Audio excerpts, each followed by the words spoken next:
Welcome back to the Rational Investors Weekend Frivolity, or weekend show. Oh, interesting. This thing says we've been recording for 19 minutes already. Wonder if we've been just sort of chit-chatting away here and you guys have been actually watching this. Wonder how that works. Maybe that was like 19 minutes from the preview. I don't know. Anyway, as you can tell, our show director producer is living the good life in the third world right now. And as a result, not really much of anything is working correctly here. But fingers crossed. Hopefully he'll get better internet service up and running. We might just do a whole bunch of hack job videos here over the next little while. As well too, fascinating. Actually, my OBS is already starting to flash warning signs that it's not happy. So I don't even know if we're even going to do this correctly here or how long the video of me actually lasts here today. It is interesting to see that I am on the interneting. So we'll try our best, hack job and all. So also too, this is fascinating. And I think this is actually more psychological than anything else. But you probably heard me bitching and complaining before I left on my trip that I had this issue with my ear and it being all plugged up and stuff. And then I went on the road trip, and the entire drive down to California didn't have a problem. Got on an airplane, spent a week in the third world, which was definitely third world, not ready for prime time. I can tell you that much, by crackers. I do remember when we were getting on the plane going to this crazy ass country. This American guy goes, "Whoa, you're going where? Oh my goodness, be careful, boys." I could definitely see that if you were wandering around as some gringo, fucking late at night or something, oh boy, things could get a bit challenging where we were. But we were in a relatively safe enclave, so I think El Presidente wants to make damn sure the tourist dollars keep coming in. So they had like police walking up and down the streets like 24/7. But the point is I came down with that Montezuma's Revenge, I think it was. I don't know. I was sicker than a dog the entire fucking week there. And actually, if I'm not mistaken, I think our show director producer actually came down with, I don't know whether it was the same sickness or a different sickness or if I gave it to him or not, but from what I understand, he wasn't feeling too good for the past week or so. But didn't have any problems with the ear. So then I come back, and within a couple days, boom, it's all clogged right back up again. And unfortunately, when you have ear problems, your balance gets screwed up, and I'm a little bit flighty. So anyway, I'll try my best here with you guys today. My apologies if I'm not on the top of my game. Ironically enough, the market just doesn't give a shit about anything. It's just going to do what it does. I do remember when I left on the trip, I kind of said, well, and I put out like public messages. Market doesn't look like it's crashing, and it looks like everything's relatively firm. So not a bad time to take a bit of a vacation while I don't have to worry about the sky falling and people like literally committing suicide, which does happen in this space. The irony of it all is we only have like 20, 30 people watching this. Tragically, when this bull does peter out and things do start to roll over, we will start to get the talk about people like literally committing suicide and stuff because they just made really, really bad financial decisions. So I do like to be around, and especially for our community. Actually, I even sent a note. Somebody had asked me specifically whether they could do some shortcuts for the education program because they had a couple family members that they wanted to do. And I literally spent like an hour or two writing a nice little note to them. It's not in your boy's best interest to take shortcuts. You can't learn a job until you've done it for a full year and practiced for at least a full year. And that's my advice I would give all of you watching these videos. And I sure would wish somehow we could get the viewership of these damn videos higher. because I got to tell you, I mean, I don't mean to pat my own back, but I'm going to. I mean, all of last year I was barking to you, everybody, get your shit together, get your plan together. The bull is coming, but you got to get prepared now. You got to do this crap now. And sadly, of course, now the bull's here and we're banging out doubles like ridiculous. Just getting ready for the video today, I went over and looked at, oh, gee whiz, I banged out another double. Just even as I was getting the video ready, I wasn't even expecting it. So, now is not the time to come in on the buy side. Now's the time to come in on the sell side. Ring the damn register for all your hard work. And yet, I guarantee you, we're going to have idiots that are going to be on YouTube that have 1 million views and 10 million circle jerks and 5 million cum shots and the whole fucking thing. And, hey, you're all going to get rich and don't consider TA. TA is for losers. Just buy and you'll make a fortune. It drives you nuts, this stupid game. So anyway, there's a nice fun rant to start the video off. The good part about it is I see the people who are over there on YouTube, and you guys are all educated. I know that you're not going to screw things up. This is the irony of this silly game, is that the people that watch the video, the people that work with me, I know you. I see you constantly. You guys are all making just killer dough here. I mean, it's ridiculous how it's just like one popper after another, after another, after another. So I know you guys are doing great. I see the results in the lounge. I mean, if you're public and you're watching this video and you really want to learn how to play this game correctly, just join the community. This community is killer. And, I often tell people, and I put tweets out and stuff and try and get the message out, that if you learn how to play this game correctly, the money is ridiculous. It's just, you got to learn how to play the game correctly. And I can even feel it now. I was even putting, yesterday was sort of Saturdays. I like to take time and look at the market and sort of, give you my 2 cents publicly of what I see. Whole bunch of tweets. And I even put out comments like, you see the way dog money's running up here. Do you think that jerk is going to warn people not to buy into this euphoria here? He should, right? Here's his dog money. He should, as a responsible citizen and he has a fiduciary responsibility to look after his fellow humans. He should tell people, it's probably not a good idea to come in and chase this thing up here. If anything, you can see, actually, look at that, 15. 7-3 is where I'm long from, so I should be getting, banging out doubles trades firing off here.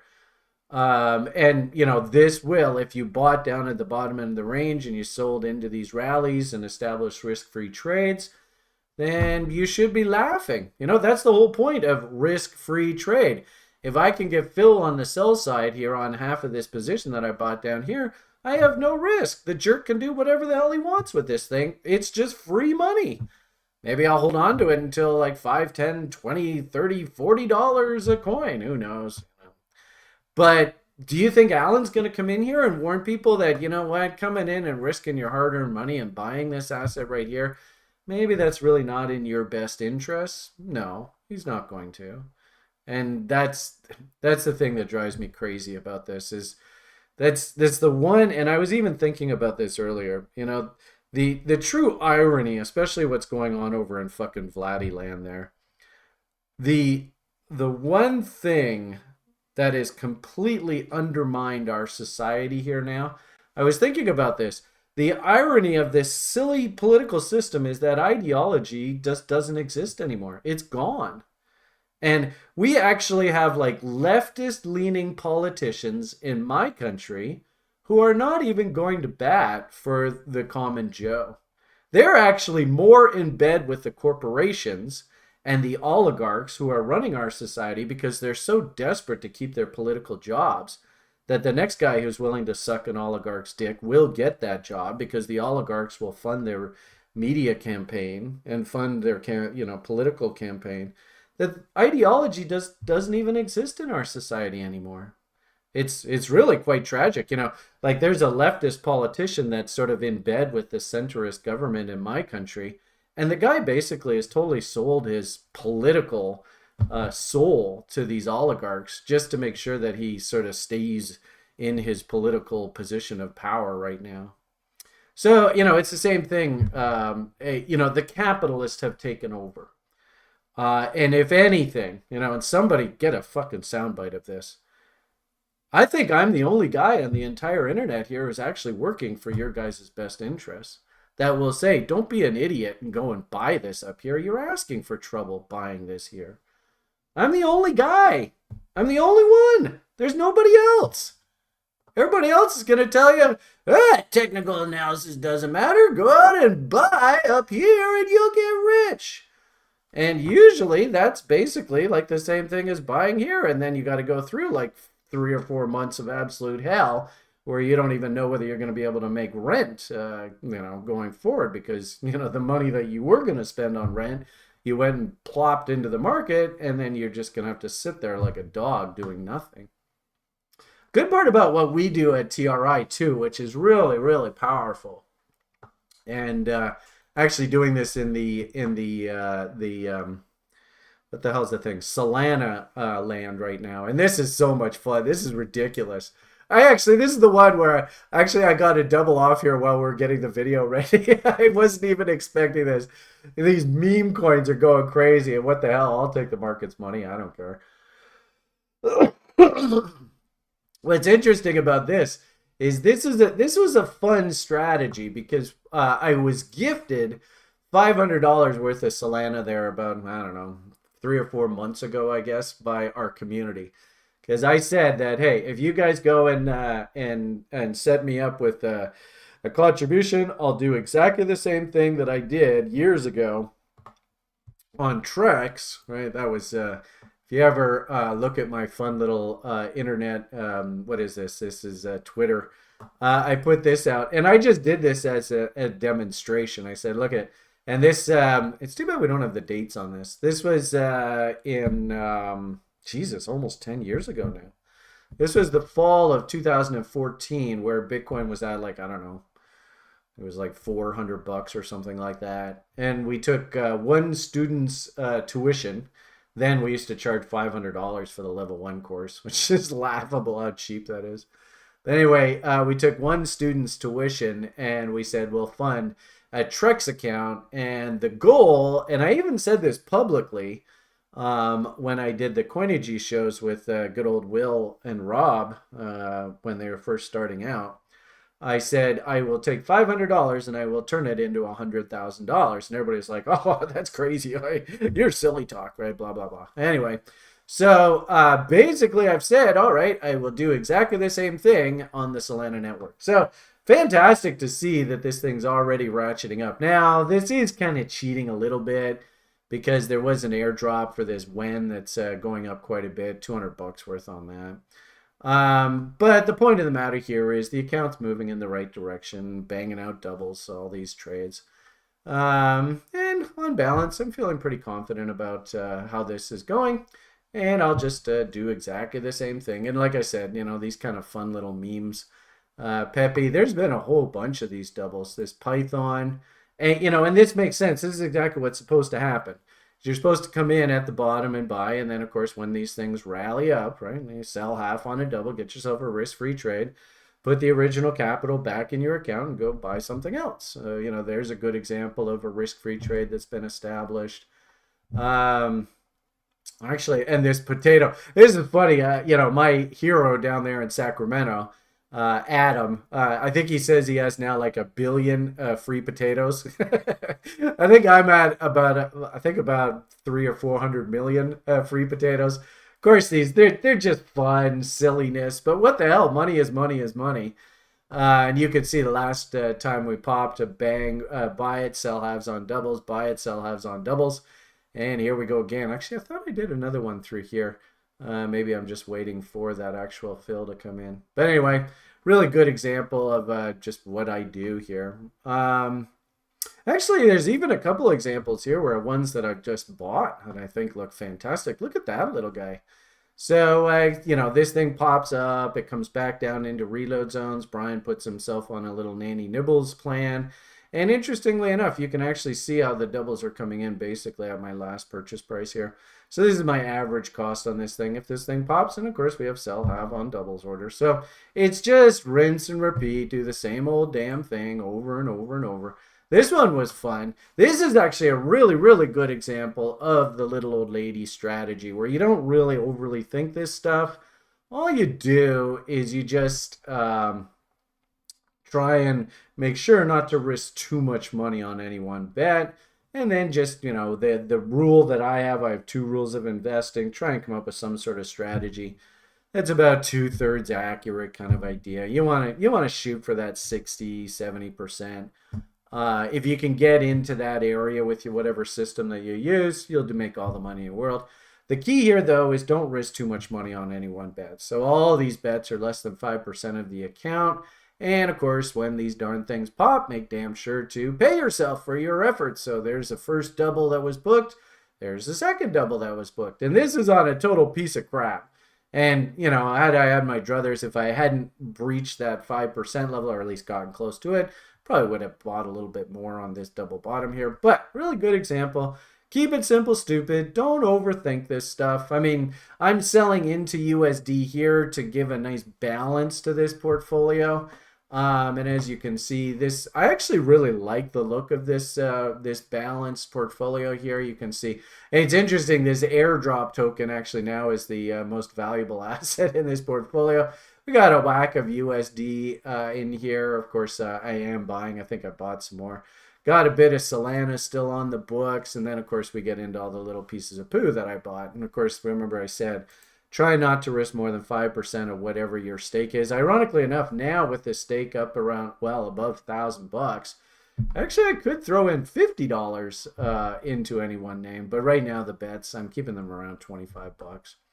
And really, it's just rinse and repeat. Just keep doing the same damn thing over and over and over. You want to force yourself to come in and buy when other people are selling, buying when they're crying. If you want a nice little phrase, try and frame that sort of thinking. You want to be buying when they're crying. So as you can see, this asset is falling in price, so I'm stepping in on the buy side. And then when they're yelling and they're getting stupid, you want to be selling into that euphoria. And it doesn't really matter. I mean, it's fun that we're doing this on the Solana. And as I said there a few minutes ago, I plan to do this basically for, as a replication of that $500 model.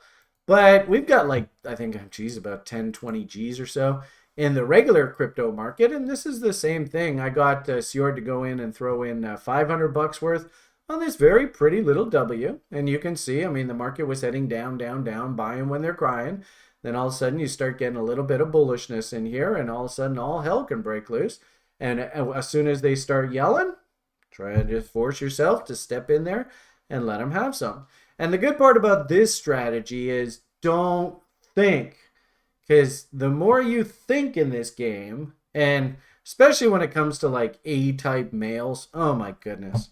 I mean, just go on the fucking internet. It's ridiculous listening to these idiots. They all are fucking smarter than shit. They're all, if you actually believed all the people on YouTube and stuff like that, everybody's a billionaire. I mean, it's ridiculous. But this strategy is don't think, just act. The plan is buy something when it's at the bottom end of its range, spitting out momentum divergences. I don't know whether I can show you that on this thing. Oh yeah, look at that. Beautiful momentum divergence in here. You can see, well, I mean, on a clothesline basis. Nice, beautiful bottom here on the momentum oscillators. Actually, this also works well too because our buddy Sjord, our sort of site constructor TA, he loves this kind of philosophy when you start seeing the momentum RSI bands on things like the Bollinger Bands on RSI start to squeeze together. A big move's about to happen. So you can see them start to squeeze, but the point here is just step in. Don't take too big of a risk, less than 5% of the portfolio, and boom, as soon as the asset doubles, sell half, get your original capital back in your hands. you want to throw a little bit of extra in there to make sure that the tax man has his portion. It's not a bad idea to set yourself up to do that. But long and short of it here, the rest of this, it's a risk-free trade. Don't have to worry about losing any money on this as long as I get this fill. So feeling pretty good about that. The issue here, though, is do you hear me actually saying I want to buy? No! I want to take profits. And you might even argue it's the same damn thing on Bitcoin. We've been following this Bitcoin weekly chart for quite some time. I do find it interesting. In fact, actually, I put out a tweet here. 4 reasons why I think that we're probably closer to the end of this run than the beginning of this run. And actually, in the newsletter that we'll do, we do up a newsletter, but we just didn't have time considering I had to get OBS and all this crap working and stuff today. So we just didn't have any time to do the write-up here today. Chris and I will maybe work through, see if we can get that write-up done for tomorrow kind of idea. Just so it's on the site, and anybody who subscribes to this newsletter, when you get it in the mail, it should have a nice write-up here. But I guess what I'm trying to say here is in the newsletter, actually, we put out a tweet that I just did yesterday. Not really the weekly summary, a little bit of a sort of a change in tone. But let's see, I think it was, do I even have it on here? No, I might have gotten rid of it. Actually, you know what? I think it's right there, yeah. But these are the charts, and of course I have to adjust everything every time I load this. Thanks, TradingView. Drive it crazy how you have to do that. We'll leave this on here for now, and we'll just sort of refer back to that tweet. Where the hell is it? All right, here it is. Interestingly enough, over the past few years, I've been actually making the reference that I really like the comparison of this particular cycle with that 14, 15, I guess 15, 16 bottom in Bitcoin. And I gotta say, you know, the actual comparison in price action is quite shocking. Which means that I do think that our Halvening event window actually is going to look something along these lines. It's fascinating how we are basically getting a parabolic move here right into this sort of final window. We're about a month ahead of the Halvening event, and you can see they're taking price parabolic here. About a month ahead of this Halvening event, we should hit some sort of euphoric peak. And then, sadly, actually, we're probably, if you do a fib off of this high, right back to these lows. This low right here is actually a textbook 50% retracement of this entire move. It happened in like a lightning strike fast. So I wouldn't be surprised if we see something very similar to that. I just want to throw. Actually, I didn't even realize. I'm still in this Discord chat room with you here, Chris. I think I'm gonna disconnect just so I can save resources here. I'm actually surprised the video is actually held in as well as it has. My computer's been acting really screwy lately. All right, so I want to go over to the member lounge, just see how we're all doing over there. Yeah, okay. So I guess this is interesting looking at this Halvening cycle, and I was actually quite surprised at how similar. We all sort of freaked out there in 2019, 2020 with the whole sickness environment. Was it a con job? I think so. Of course, that definitely gets you into political hot water, I suppose, with the higher ups these days. And actually, it's so sad. I mean, please don't move to China. Now, the son of a gun that's in charge of this country is actually trying to pass legislation where I could literally have a knock on my door from the police, basically accusing me of being unpolitically correct and throw me in jail just like that. I mean, it's shocking how bad it is in this society right now. So you have to be very careful about naming names and saying specifics in my country now. Shocking, absolutely shocking how terrible Canada's gone. It's like, 20, 30 years ago, we were like the ideal that the world would look up to as we want to live like this. Now it's like every single day people are making comments about don't move to Canada. Oh my God, that place is a shit show. And as a guy living on the ground here, I can absolutely say this country is not even a shred similar to the way it was 20, 30 years ago. It's completely different. So if you're thinking about moving to Canada, if you think that you're moving to Canada that you knew 20, 30 years ago, maybe go back to school and reschool yourself because it's just not even remotely similar to the way it was. Anyway, party. As I said, my ear started to bug me again, literally the moment I started step right back into this country. So maybe that's my subconscious speaking, that my subconscious. I mean, I gotta say, folks, and it's probably politically terribly incorrect, but I really enjoyed my time in the States. Of course, met a whole bunch of TRI people and associates on my trip down through the States.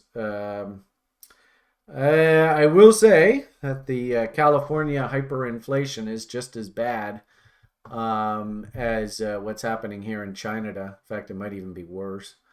But the time that I spent in the States, it did make me feel good. In fact, actually, no, I even saw a house in just in the suburbs of St. Louis that I thought, wow, that would be a really great place to run a TRI academy. I was showing another TRI or my Hawaiian options spread guru the place, and he was like, oh, well, that looks kind of interesting. Anyway, here nor there. So the point of the matter here is I do find it interesting that 2012 and 2019-20, the bottoms actually look incredibly similar. And of course, we had all that sickness bullshit market, but interesting how there was a huge dump. This was the whole Silk Road reversal event here that basically marked the bottom. And it's funny because when Bitcoin took off here, actually that might even have been a little bit ahead of time. Actually, this was a little bit ahead of the Silk Road reversal.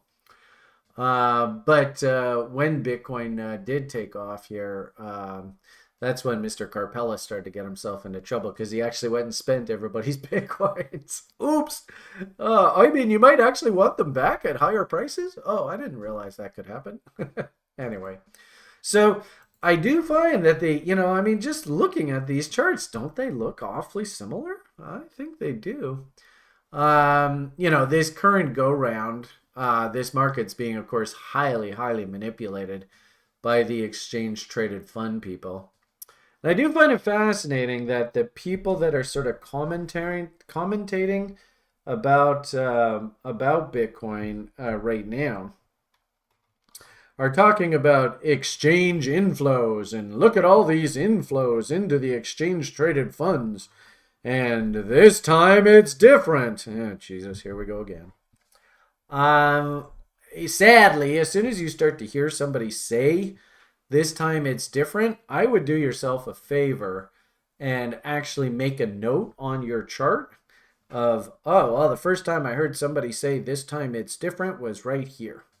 And then let's review in about 3 or 4 months' time, especially following this halvening event cycle, how the price action actually develops. And, just looking at this price chart, I hate to say it, but actually, no, this looks incredibly cliche. This actually looks almost like it's just history repeating itself. So that's to me. I mean, maybe you see something different. I don't know. I will say, though, and you have to think like a contrarian in this game of making money from trading. Now, I'm not talking about like, hey, I want to make an investment. Maybe I want to make an investment for my kids. Maybe I want to make an investment for my retirement. 5, 10 years, 20 years from now, I'm going to be thinking about liquidating. Fine. Those kind of people, really, the best strategy possibly can have is just what's called dollar cost average.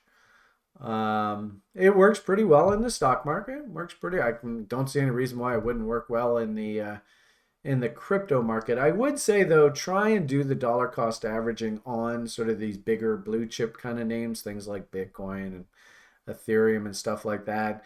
It's a little bit dangerous when you get into the shit coins doing the dollar cost averaging, because they might just disappear. And then also, too, you might have a situation like Bitrex where half of the pumps are just complete fraud. And you have to take profits. When these things pop, you have to pay yourself. So, when you see assets go parabolic like this, remember, we're here to make money from trading. I have to take the exact opposite sort of strategy. Remember, a year or two ago, when I was barking at all of you guys, are you getting your shit together, right? I mean, good. Yes. Hopefully this is just stunningly cliche the more you sort of listen to me bark about this stuff. What have I got here? I think I screwed this up. There we go. Move that over there. Let's load up that YouTube page. There we are. Hey, 50 people watching. Right on. Now would be a good time to insert ads and pay YouTube for your efforts. You know what I'm going to do to that? I'm going to say, goodbye. I don't want to bilk you people and force you people to watch mindless advertising. I want you to listen to me and force yourself to take profits when this kind of shit happens. And then when they bring this market back down and nobody wants to buy this stuff, that's when you force yourself to go in and start accumulating. I mean, that's how you win at this game, right? And of course, buy your goddamn weekly W's. And actually this is a good dovetail, right? So I put this tweet out yesterday. Remember I just showed you that comparison, what you'll see in the newsletter. If you were speculating on this kind of thing, I mean, the interesting thing is I trade setups. So first and foremost, and I would say the way that I see this is, you remember last spring? In fact, I think I went on vacation. And this is why I don't like going on vacation when the market's down, because you just never know what the hell they're going to do. But right here, that Peter Fink or Larry Fink or whatever the hell his name is, one word of advice I will give all of you, please understand. None of these people are working in your best interest. None of them. Not a single one of them. If you turn on CNBC, there is no difference between some sort of shill that you hear on CNBC and some sort of shill that you hear on, our buddy. You know what? I'm not going to swear here. What I'm going to do is I'm going to say, let's see. I know Cotter over there on YouTube. He'll know the answer to this. But one guy on our El Salvador trip, he was so funny. He just totally nailed it without the swear word. Let's see if you guys can remember this. I'm a people maxi. Not a very good reference. What are you saying there, Chris? Discord was actually a good thing. Low resource usage on voice chat, but I will ping you here. All right, well, now I'll go back in there, Chris.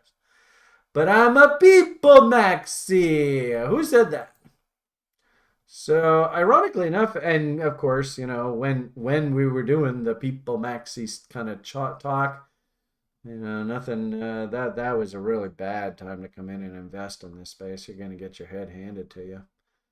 But the point I'm trying to make here, I'll throw myself back in there. So I'm back in the DB test room there, Chris, if that helps you or not. Hopefully it does. But let's see on YouTube. And actually, look at that. We just lost 8 viewers with me saying, don't go and chase this market, you crazy kids. You're going to get your head handed to you. Who's a people maxi? That's terrible accent. I didn't do that very justice. Connor, you should know the answer to this. Actually, I don't even see him on the side. I think he's actually still down in El Salvador, hanging out with the Leandros. Leandros actually is a pretty impressive surfer too. But who said I'm a people maxi? And interestingly enough, what a big surprise. His coins are starting to rally again. I'll give you the answer just because. And actually, the interesting thing is I totally touted this name back here. And look at that coin just take off like a rocket there.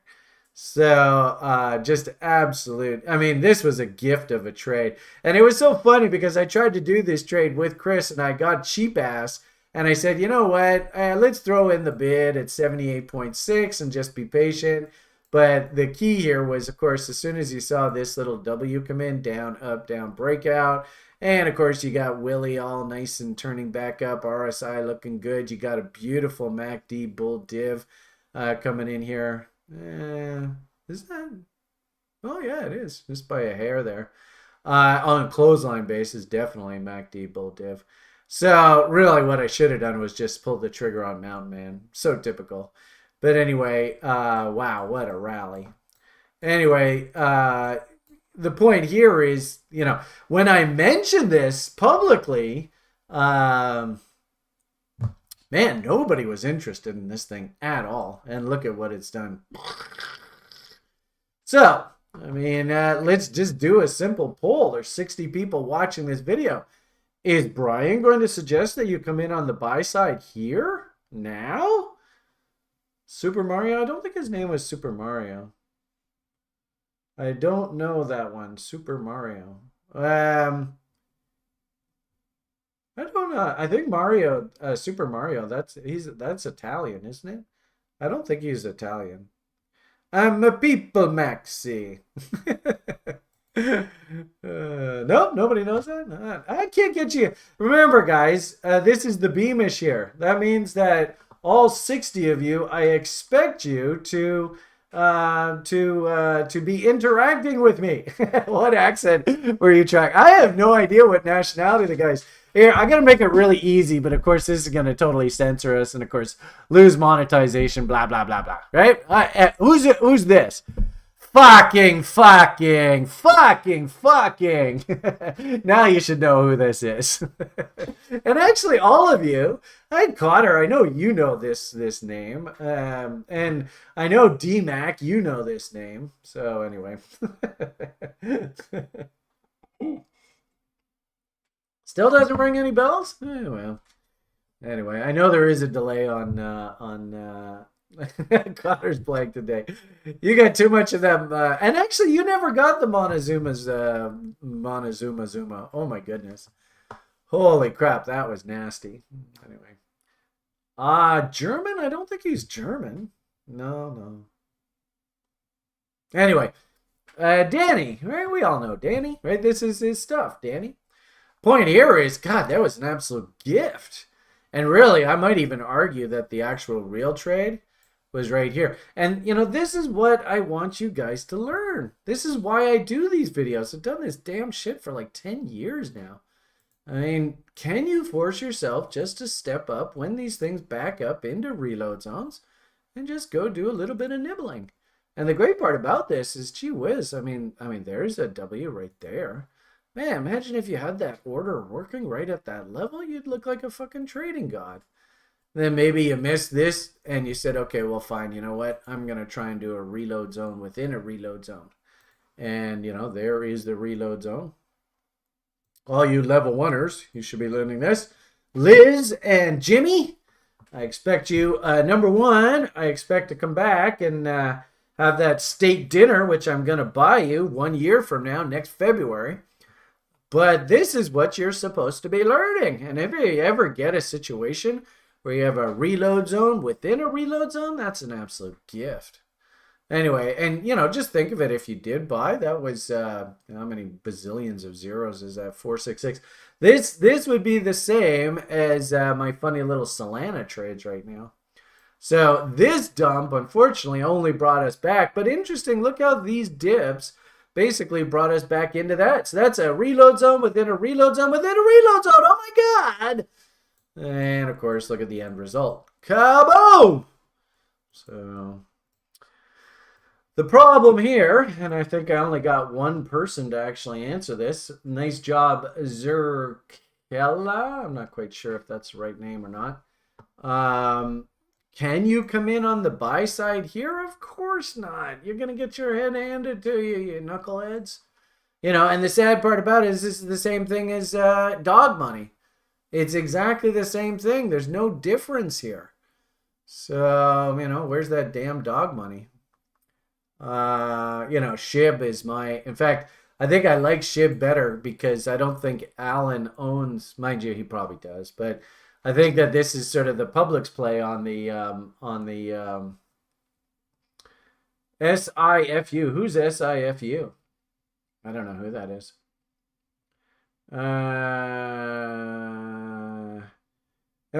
Well, I don't know whether I would listen to. Yeah, I know it's the new and improved. And actually, somebody even told me that there's even a younger cousin of the SHIB as well, which I find hilarious. But it's the same logic, right? Whether it be dog money or whether it be this SHIB, can you come in on the buy side here? Just the way that I would actually frame this, if I was sitting down with a client or something in years gone by, I mean, because remember, and maybe you don't even know all you 60 people watching, but I was a full service broker for a very long time. But, I mean, there's your W. This is a powerful breakout. So, I mean, there's your structural breakout. In fact, actually, you can make the argument that the buy signal actually fired here. So that was back last year, 2023. But notice that if you bought this structural breakout, that means you have to risk from here all the way down to here. That's your risk on this trade, that window. And sure enough, it had to come down and you had to sit there and go, well, I'm long. I don't care. It's not that really that big of a deal. Just if it breaks these lows, then you have to start, if you took any leverage or greater than 5% risk, all that, of course, take our risk management modules in our level 1 course to understand that conversation. But if you did take this W, well, I mean, that's what you got to risk to. And notice, we never even got anywhere close to this. This never was traded to. So the point I'm trying to make here, if you do come in on the buy side right here, and you're thinking market structure, what do I have to risk to? I have to risk all the way down to here. Still, nothing's really changed. There's the W. In fact, you could even make an argument that this is your primary trend line. Boom, boom, right like that. So if you come in on the buy side here, you have to be able to very comfortably see this thing come right back to the trend line and then turn back up. Can you handle this kind of risk? Odds are, I bet you can't. And I bet that, this kind of wipeout, remember I had started the conversation off, because keep in mind, I've been playing this silly game in crypto for like literally a decade now.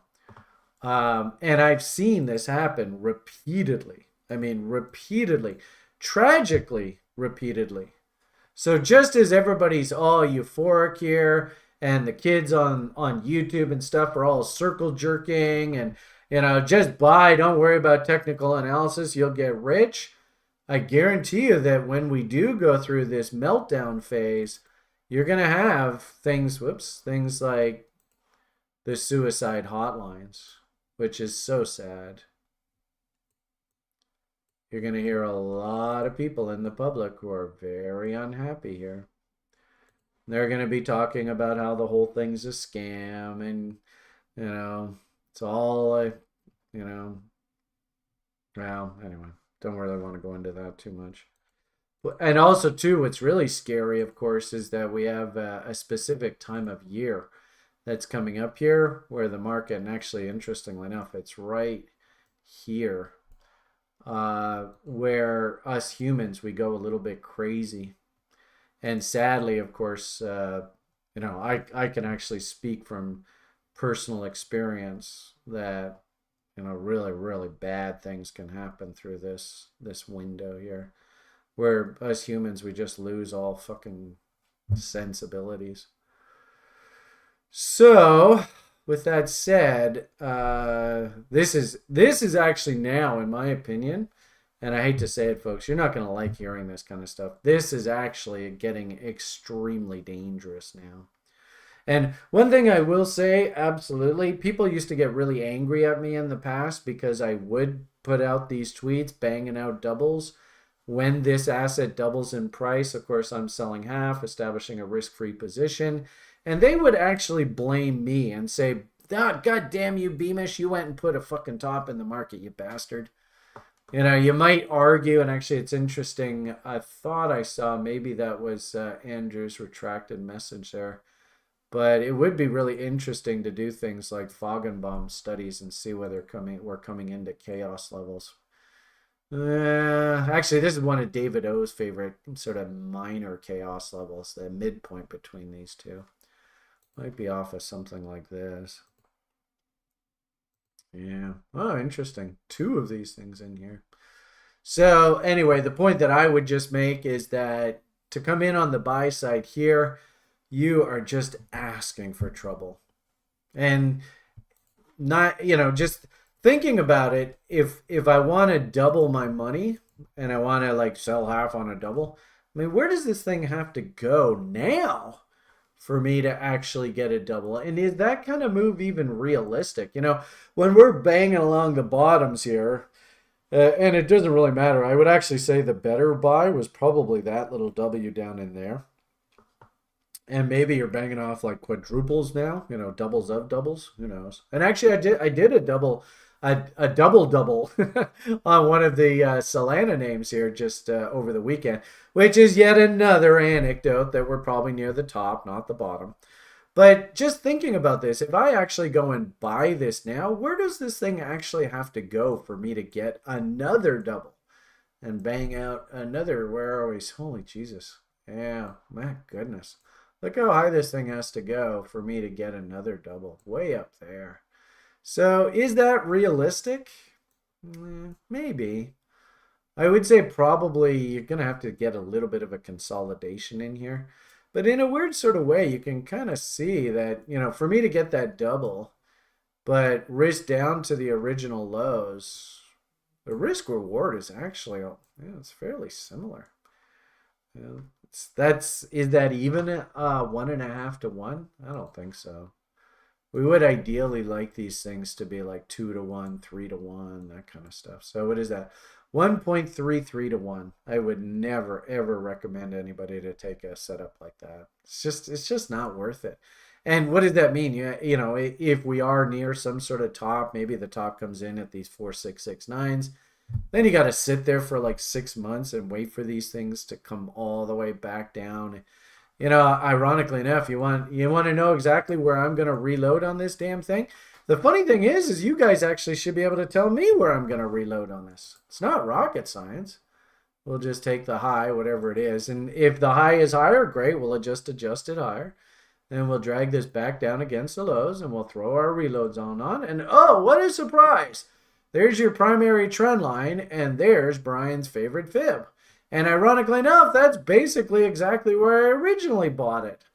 I mean, this stuff is so ridiculously cliche. So look at the difference. Maybe I'll be conservative and I'll put my order at Mountain Man.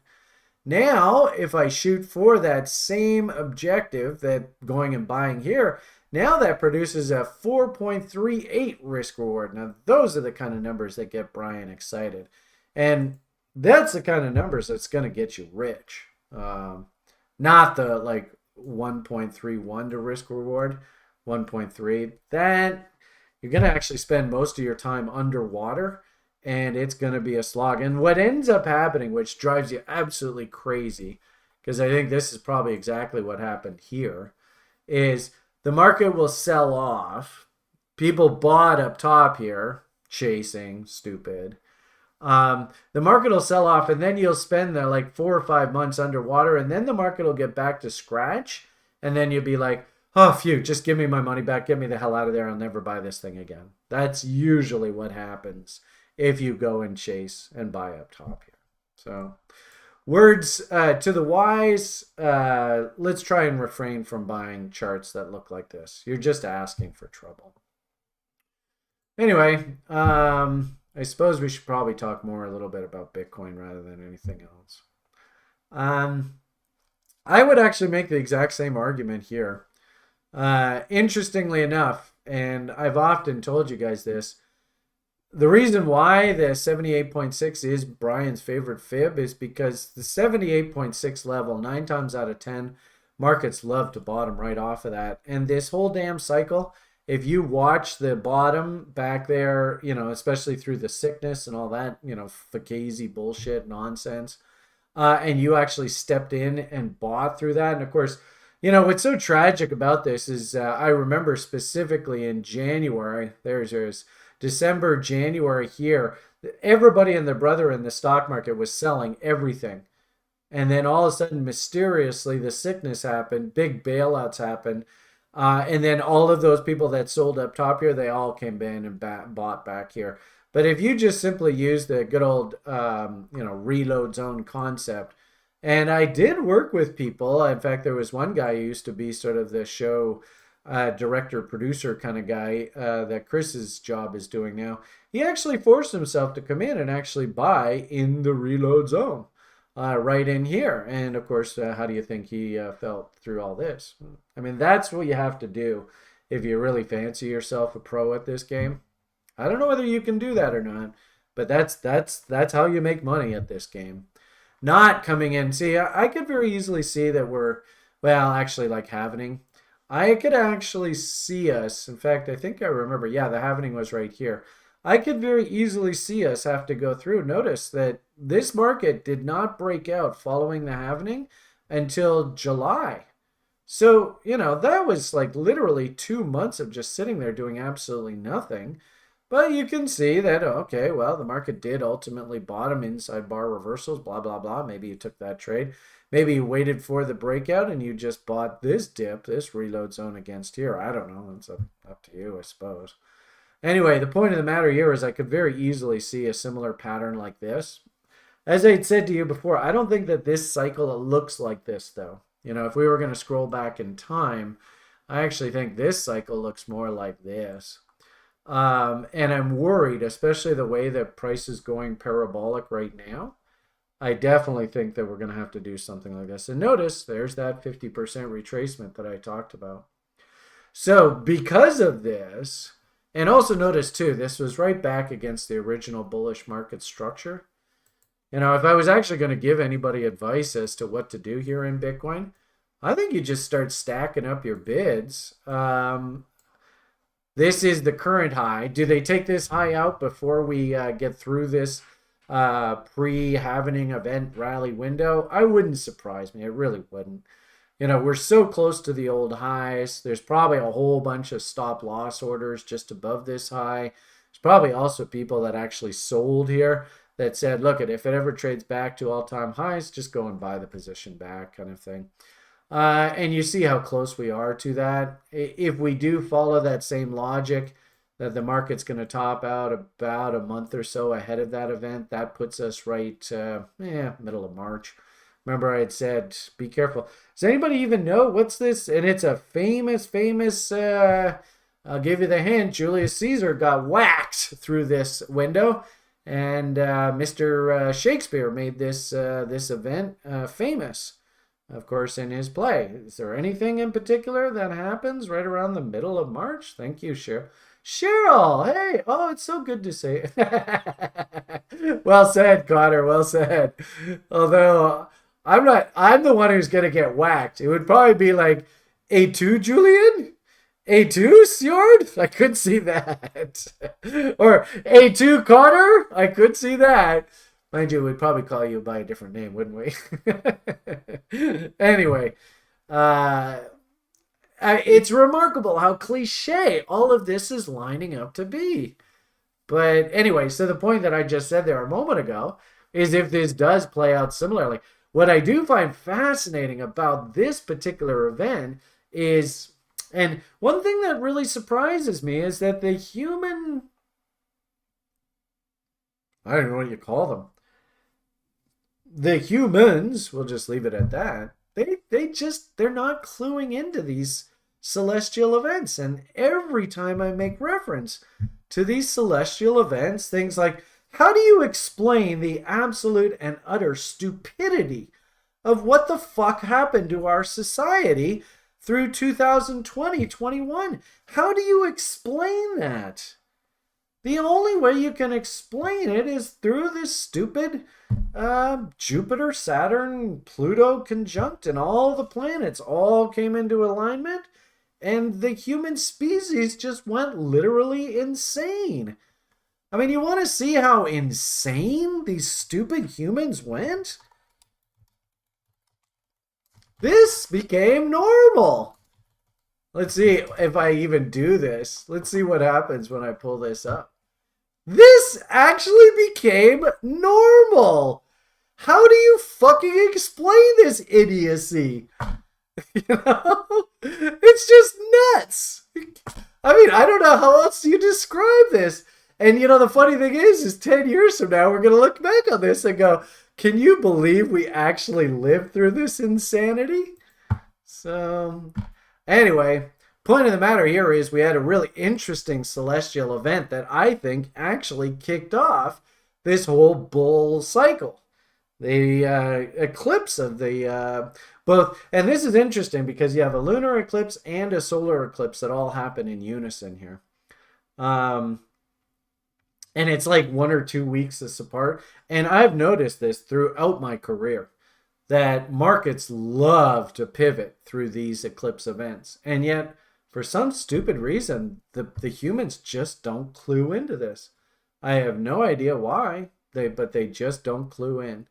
And it wouldn't surprise me, you know, call me crazy, but considering the Ides of March, considering the Halvening event coming up, considering, you know, the kind of almost silliness about, I'm starting to hear people starting to use the expression, oh no, Brian, this time it's different. As soon as I hear that, run for the hills.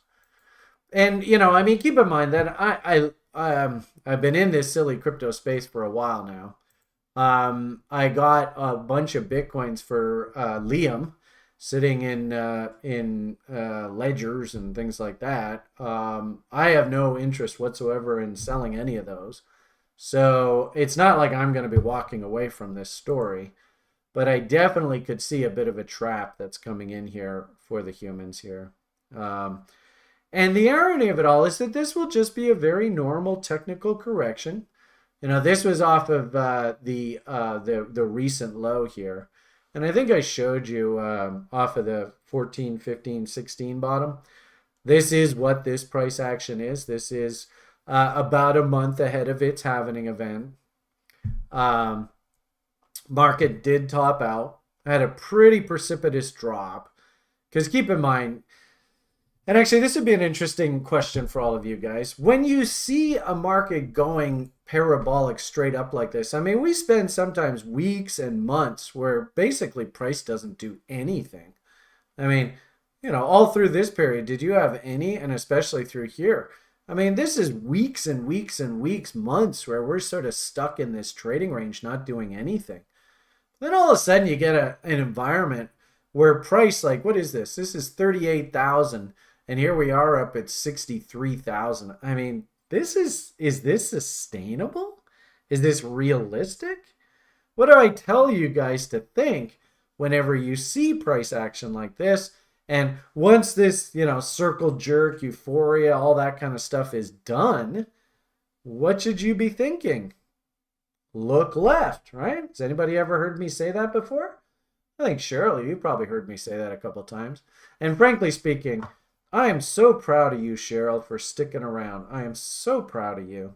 And I sure hope your boy is, he should be now participating in this bull. Now, I don't know where he is, but I'm so proud of you, Cheryl, for sticking around. Putting up with all my nonsense and my potty mouth. And yeah, I'm over the top proud of you. Way to go. I mean, we used to have a German lady who was on the site, and I was really hoping that she'd stick around. I think she's still around. But I don't know whether she made it. I remember we used to have a really fun, literally a little old lady from, I think she lived in Arizona. Remember we used to say, Ring Colleen's bell. Remember her? Colleen? I don't know whether she made it, but I will say that I'm so gruff and I'm so crude and I'm so totally politically incorrect, showing you pictures of shop teacher males with fake boobs that look like idiots and calling them out as looking like idiots rather than giving into the woke nonsense of our world. That's why we only have like 70 viewers of these videos. But I'm over the top proud of you, Cheryl, for sticking through this. And do you feel like you've learned? Do you think you know how to play the game? You've been around long enough. I think you know how to play this game, and you should be able to do really, really well. And more importantly, in fact, I even had a really bad dream about it last night. Man, I've had major, major nightmares since I've come back to Vancouver here. Literally nightmare after nightmare after nightmare. My subconscious does not want to be here. Just so sad. But I had a dream about my mother last night, and unfortunately I had a really bad relationship with my mother. So, Bedina, if you are out there in the world, actually my old man passed away here recently too. And I didn't have a very good working relationship with my parents. So when you said that you and your boy were working together to learn this, God, that made my heart sing. So proud of you. So I hope your boy's watching this. He should be really proud of you for everything that you're doing with him. Anyway, back to our story. So what's interesting about this is the weekly chart. And I even put out a comment about this is the easiest way for you to keep yourself honest in this game is to pull up a weekly price chart and throw on these moving average relationships, the 13 EMA and the 30 SMA. I often showed people, and actually, I don't know, maybe I better not go into this because we've only got a little bit of time left. Chris, I don't know whether you're still around or not. Actually, I'm in the TB test room with you. Did we have any, oh, I think I heard him. Did we have any questions on the AMA document? I don't know whether we had that or not. Yes. We did? All right. All right. So I'm not going to teach you this week. If anything, take the courses in our level 2 course. But 13 EMA, 30 SMA, it is the easiest moving average relationship to keep you out of trouble. And it will just simply, whatever this relationship is, you should just think bull. So clearly this thing is screaming bull right now. 13 EMA is way above 30 SMA. So in this kind of environment, pullbacks are buying opportunities. And I could very easily see like our, 14, 15 cycle, as I showed you on, in fact, actually, this is the daily chart. Where do I have that? Oh, maybe I got rid of it. Oh, here it is here. This is the 14, 15. And, if we did the 50% retracement, hopefully you can see it right here. Where are we? There it is. So 14, 15 cycle. I think we're doing this right now. And sadly, of course, when we were heading into this, everybody is acting in social media exactly like they're acting right now. I actually think that we're kind of like right here. And we could actually have one more push higher. I actually like that thinking. Why? Because if we look at the momentum indicators, I don't see any signs of divergence that will indicate that we're done.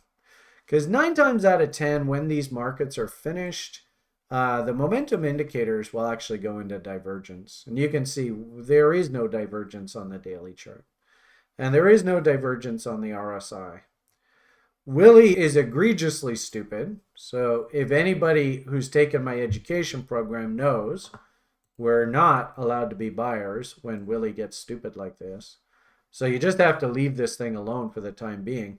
If you had half a brain in your head, you were supposed to be in there buying in January there, right? When Willie was out of stupid. Notice we got stupid there back in December. We had to go through a pretty nasty correction. So if you look at it, right, that was all through this nonsense. You got to leave this alone. You got to let the market correct. Came back down into 38.2s. Actually put in a really pretty inverted head and shoulders. And there's the trade setup. Boom. And there's your rally. And there's your big fat profits. When Willie gets regular again. So you can see the same situations happening here. Willie is quite irregular, quite stupid. And if you come in on the buy side here, I have no empathy for you. You know, you have no patience. You have no discipline. And I don't know where the market's going to go here. But what I will say is, you know, the best time to be buyers is when, ironically enough, the public is actually selling in a panic when Willie is stupidly oversold. So I don't know what we're going to do here right now. But what I will say, as I said there a moment ago, is usually these momentum indicators, when there's trouble, they go into divergence. Or what the divergence message is the market is telling you internally that it's not nearly as strong as what price would lead you to believe. I don't see that. I don't see a volume divergence. I see a huge surge higher here in buying pressure and, you know, buying volume. And I see price momentum pushing up to new highs. So I don't think that we have a top in the market, and we're not there yet. What I will say when I sort of put this tweet out is, had you taken this long, and I got to tell you, man, this was a pretty long in here. This was what I would consider the value trade. You can see the beautiful W.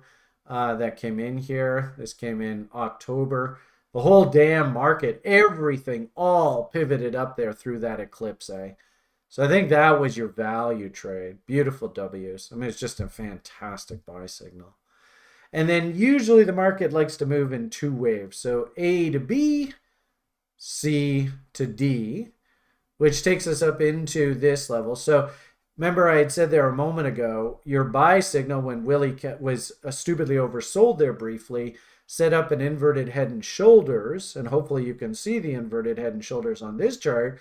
And oh, what a surprise, that A, B, C, D, that is the bot setup, and this is a momentum trade. So you had your value trade coming off a very long consolidation in price, and our eclipses and the whole damn market pivoted up.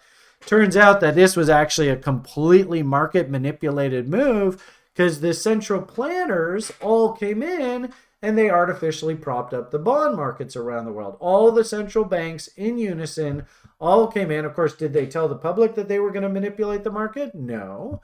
But actually there is one guy, his name was RJ, I think. RJ Speaks or RJ Talks. Back here in September, October, he was saying, you know, there is just a shitload of debt that has to become refinanced.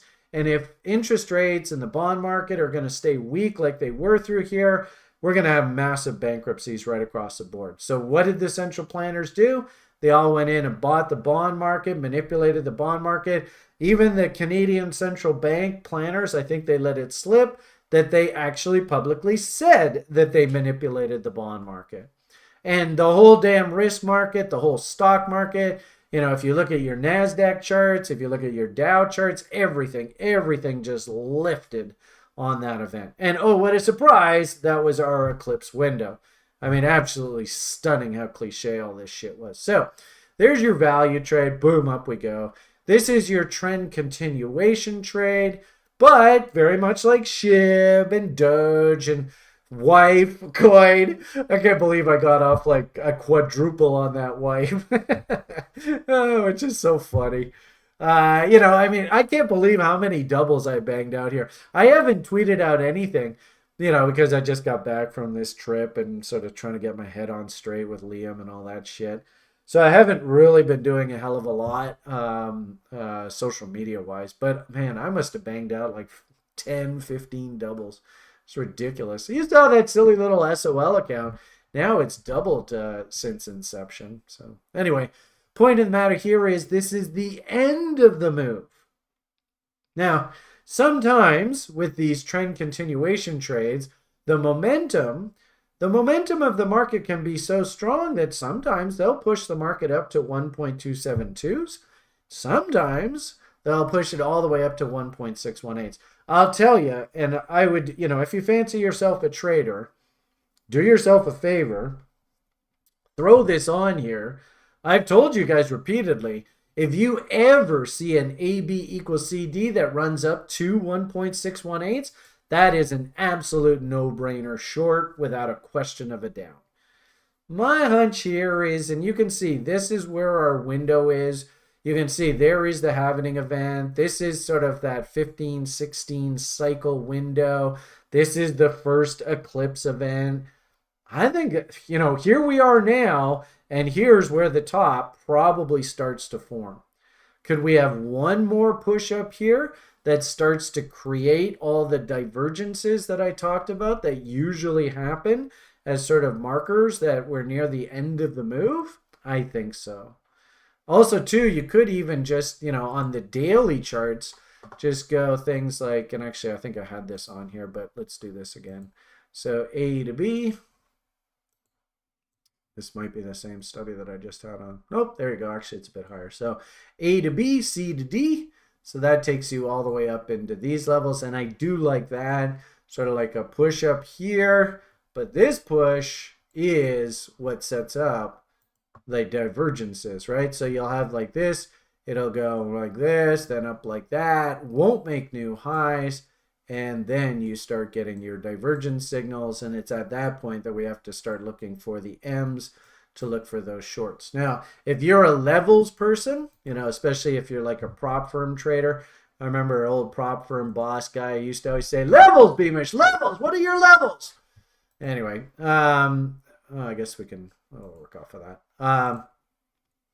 If we hit this 1.618, which is all the way up there at like 75 G's, that to me is an absolute no-brainer level to short. But we'll cross that bridge when we come to it. The point of the matter here is, look how much time we still have. This thing could grind on here for a couple more weeks, folks. Or it could crap out tomorrow. This is extremely risky. If I was a bot trader, I'd be ringing the register, maybe hold on to a little bit of the trade for sort of risk-free trade, not knowing where the hell the top's going to come in, but waiting for that top to actually come in to let the rest of it go. But I would not get too overly bullish here, and I would not get too overly bearish. I would just simply say, look, this market's going to top where it tops. I'm not going to get into the business of calling tops, because I guarantee you, if you go out publicly and you start saying, oh, this is the top, that is the top, you're putting a fucking bullseye on your head. And it's just not in your best interest. If I do want to think about being a buyer, what I need to see is some sort of consolidation. Or best case scenario, see this thing really puke out, start to hear the suicide hotlines are going off. Kids are, literally, they're bringing price right back down into key support, previous key supports.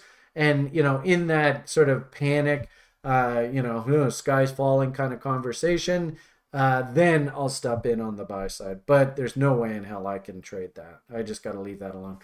Maybe the absolute best scenario, if I really did want to participate on the long side, is, maybe we drill down to like a lower time frame chart. But keep in mind, the higher time frame charts are all still pointing up. So, Willie is stupid. So I'm certainly not going to be recommending anybody in the public do this. But, all you professional traders, you know how to behave in here. Maybe you could actually trade this pattern as a bot. So I don't like it, and I won't be doing it. But probably the setup is something like this low up to that high. And then I'll go bot setup. Boosh. So I have at least 33. Notice how, interesting. That's an interesting reference. So it ran up, smacked up against 66. I don't know whether it did that on the way up or after that tag. Maybe we drill down to like 10-minute chart. Let's see what that looks like. And I said I was going to get to the questions, didn't I? So my apology. Kind of wasting time here again, as usual. Anyway, if I did want to sort of day trade, I guess this would be like a swing trade. But boobity boo, came back to 66. That's a tough one, but something like that. And we'll clone that bad boy. We'll throw him up off of that level, then do our bots trades. So 25 is basically that level right there. What's that? That's 60,100-ish. We've already had move stop to scratch. So if this thing does go and M out, you're best just to get the hell out of there. But that's looking for 66,700 and change. Yeah. So if I was a lower time frame trader, I might consider being long that position there, looking for that pop up top there. But this is definitely not for the noobs. So I'd probably suggest you just leave this market alone if you're a noob. All right. I think I'm probably going to leave the rant at that. So let's hop on over to the AMA, and I'll just try and answer some questions, keep it simple. We've got about 45 minutes left, and then I'll head off to Liam, and hopefully you all can give me some karmic best wishes that I give him a good afternoon, because that's, really my number one job. Okay, I don't know. So February 4th, I'm sure we answered that. February 18th. Okay, we've already answered that. I remember we did that. Somebody's asking, what's the best time frame to use the bot? Really all depends on what type of risk taker you are. I just showed you you can use the bot off lower time frames, but you can scale up. Doesn't really make a difference. The levels are the levels are the levels. And the good part about it is the universe is a fractal. So that means by definition, whatever time frame you use, it's all the same. Nothing changes, right? The universe is nothing more than triangles built on triangles, built on triangles, built on triangles, built on triangles. Anyway, it looks like I did answer this. So can you please show? Yeah, so I must have done that. All right, so there's just one question here. So it's not really that big of a big deal here. Then maybe what we'll do is we'll pop on over to the daily brief request and maybe surf through there.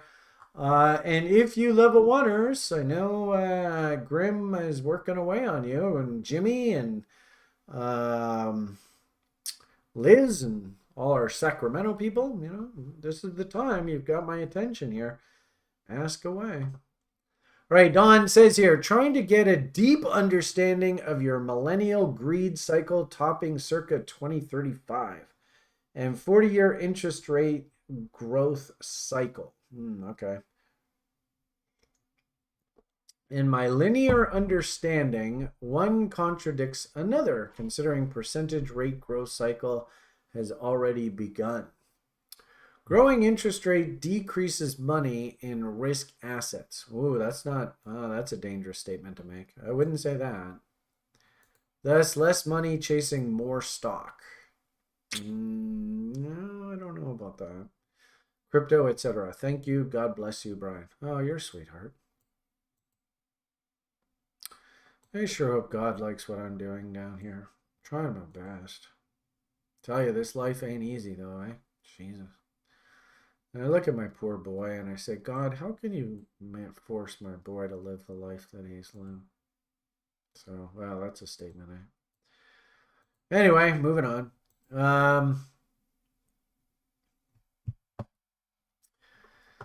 How do we describe this? I definitely think that the humans are really affected by the celestial events that happen in our universe, I guess. So that's that whole Jupiter-Saturn cross. Unfortunately, though,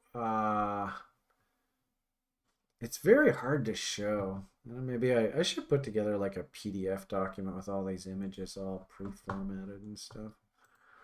Let's see whether I can just do this without blowing up the computer. It's always fun to see whether I can blow up the computer. Where do I have this stuff? Maybe in here.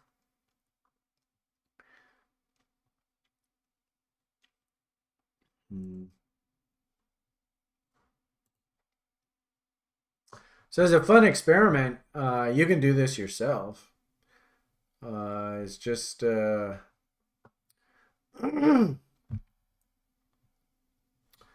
how long it takes to load. Are you going to load? Oh boy, here we go. All right. I like to. I got fancy music and everything. Oh goodness! Turn all that off.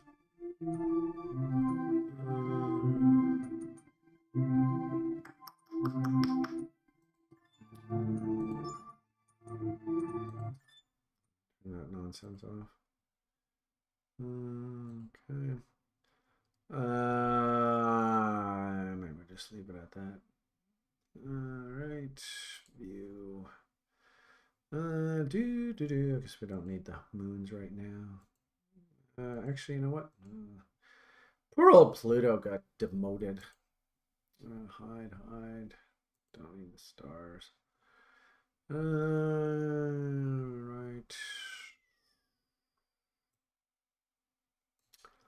We don't need that.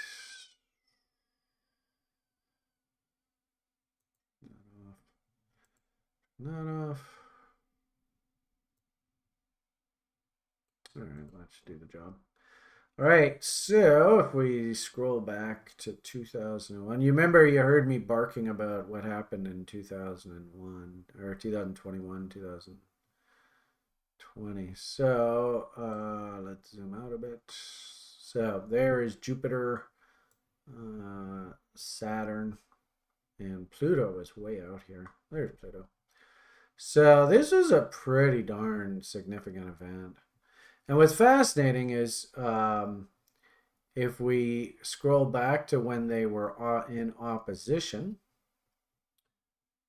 so there, 2010, anything particular happen around 2010? That was basically the, U.S. financial crisis, all that kind of talk. Then we scroll back to when they were in opposition. There's 2000, anything particular happen, or excuse me, conjunct. That was the dot-com boom. And then we go to opposition. Look at all these in here. These are so many of them. But roughly 1990. Anything specific happen in this planet or in the world around 1990? End of the Soviet Union, all that kind of stuff. And then we scroll back. Anything happen in 1980, 81? So, I actually came to learn about this in earnest through the dot-com boom when I just saw the humans just go absolutely stupid, shop teachers wearing fake boobs that just make them look like idiots. I don't know. And the worst part about it is you can't even call the guy an idiot. I mean, he looks like an absolute fool. But, heaven forbid that you actually say something. Of course, Brian will say it. And, of course, I'll get a whole bunch of downvotes and nobody watches the videos. And, he's a loser. But I'll call an idiot an idiot. But that's how dumb these humans get through these damn events. I mean, they just get absolutely stupid. And I remember we had the insurrection, right? And all that kind of nonsense, right? So what's really cool about this is actually if you look at the US dollar index, right? Keep that January 2021 image in mind. I think I have this on here. Nope, not there. Where is it? Where are my charts? There we go. Here. I might argue because this is the world hegemony currency. So we always say you should always start all your analysis with the US dollar index. If we actually look at what the US dollar did through that window, that was all this. Right? So there's December 2020. And I think that this was a major cycle pivot through here. So really, our conversations about cycles are all really about how the hegemony acts. And what was fascinating through this event was the way Powell acted. And he actually specifically said, I just got to get through year end, just got to get through year end, just got to get through year end. Because clearly he knew something big was coming down the pike here. And I mean, look at what happened on the other side of that celestial event. And literally, we are living in the aftermath of that, right? This was the end of a very, very long cycle of interest rates. And I might argue that the interest rate cycle itself also moves on this Jupiter-Saturn cross event. So I actually think, and what's fascinating about this is really the US dollar. Remember we said what happened there in 2010. Can you see that this was actually, there's the 2000 peak. So this was the .com peak. That was that Jupiter-Saturn cross over there. And then literally we had to go through 10 years of the US dollar heading down. And then look how basically 2010, right? That was that Jupiter-Saturn opposition. That was the end of that move. So I might argue that, and this gets awfully tricky how to measure this, because in essence, through this event, and actually you might even argue that it started with Alan Greenspan over here. There was a phony baloney made up war, which is so tragic because, I really believe in the thing like the Constitution of the United States of America. Ironically enough, there's no other country in the world that even has a document that's even similar to that. In my country, my leader, and you've seen it happen right in front of our eyes, the truckers and all that kind of stuff. In my country, the prime minister, he can literally just dissolve all your rights as a citizen, just like that. And he did. Hey, I think I want your money in your bank account. It's no longer your bank account. It's my bank account. Boom, just like that. So this is actually really disappointing what's happened here in our society here with this. But having said that, it is what it is. There's not a hell of a lot we can do about it. And I might argue that the whole world kind of lost faith in the United States of America when they went and just diluted the shit out of the currency and basically paved the way for the society that we live in now, this hyperinflation world. They didn't have to do that, but they did it because they wanted to keep all the political promises about, things like Social Security and Medicare and all that kind of stuff for the baby boomers retiring. They wanted to make sure all that stuff stayed in place so these democratically elected politicians could keep their jobs. So keeping their jobs is much more important to these democratically elected politicians than doing the right thing. But we all know that, right? So anyway. All right, so we're coming up to the next big celestial window. That was this 2020-21 event. And now we're into the interest rate market actually rising. And probably to put that into context so you can understand, probably not a bad idea we actually look at the actual bond market. So let's go TNX. I think this is the only one that you can actually get that shows you long-term price movements. All right, so if you look at this image, you go, holy crap, I can't believe how cliche this is. So there is our 1980-81 Jupiter-Saturn cross, which basically started this 40-year orgy of falling interest rates. So let's go like so. And so this was Jupiter-Saturn cross. And interestingly enough, year 2000, that was basically the midpoint of the Jupiter-Saturn cross. So something along those lines, and then something along these lines.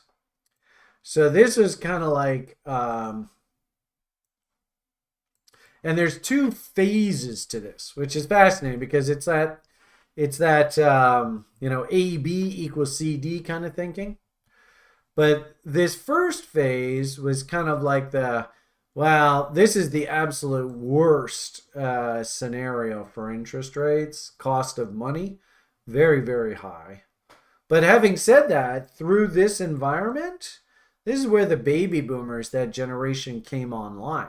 So all of them hitting the workforce, all in unison, all getting jobs, all buying Beamers. There was a huge real estate boom through this period. Oh, what a coincidence. Hey, maybe set your watches to this, that basically these these housing markets move on these events. But this was the end of and unfortunately, Big Brother, they don't want us to see this. But you can make the argument that, and you have to pull up, really kind of splotchy internet-based charts, but you can make the argument that the previous cycle pivot was actually, interestingly enough, it was right around 1962-63.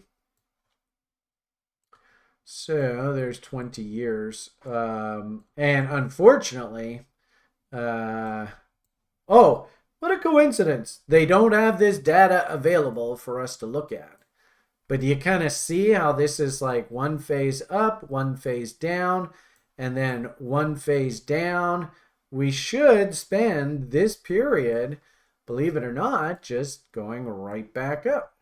All right, there's that 2035 kind of reference, next Jupiter-Saturn cross. So this will go probably into about 2035. How am I going to do this?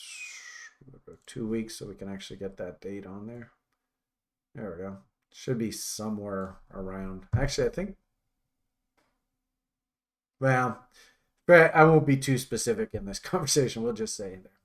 So, it would be awfully nice if we could actually get interest rate study from the 1930s and stuff. But in essence, hopefully you can kind of see how this goes in two phases. So you have one phase.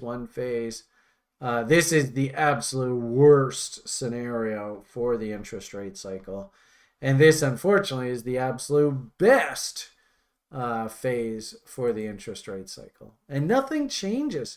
If we could go back and actually look at this over history, of course, Big Brother doesn't want us to see this. The absolute best that you can do is go long-term interest rate.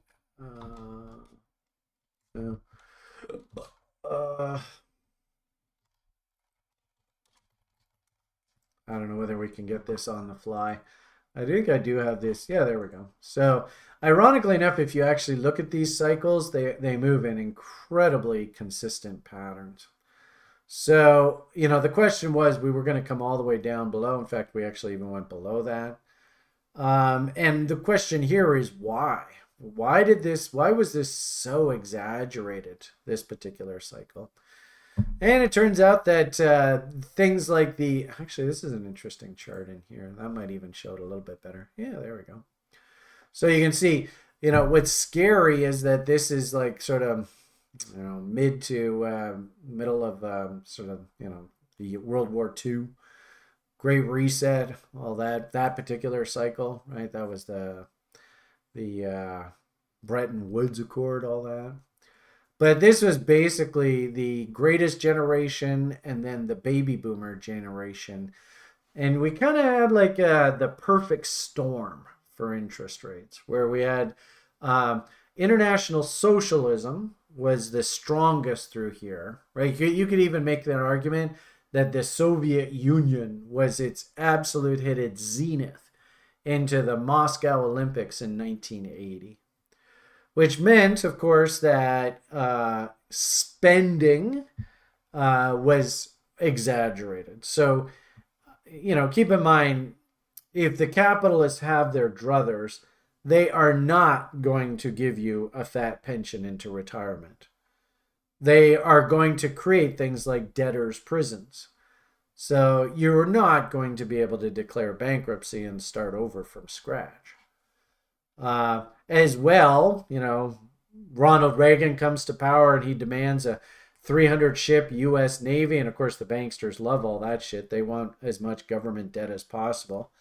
Just Rothschilds 101, try and enslave the human race as much as possible through debt. Point of the matter here is this was not only the sort of zenith of international socialism, And I remember through the Vietnam War and all that crap, right? That was through here. The baby boomers were just coming into their own, and things like governments, not giving pension plans, not having medical benefits like that, all that kind of stuff got totally kiboshed as the politicians were freaking out about revolutions and stuff. So you had the baby boomers who felt as though they were entitled and empowered as much as possible. So as a result, interest rates probably went to an abnormally high level through that.